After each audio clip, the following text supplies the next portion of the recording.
பனிக்குளம் தானே பார்க்குறவங்க வேற மாதிரி தெரியும். இந்த மூஞ்சி இப்படி தான் இருக்கும். அதை இங்கே வர்ற மீன் எல்லா பனிக்குளம் தலையை விட்டுருவாங்க. அதனால நமக்கு அப்படி தெரியும்.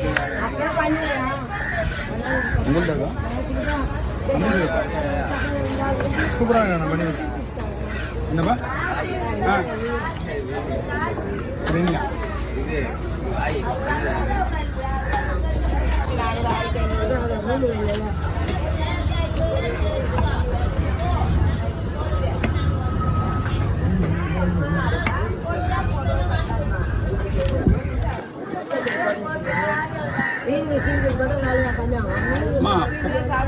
போன வருஷம் தான் மீன் அவங்க தான்மா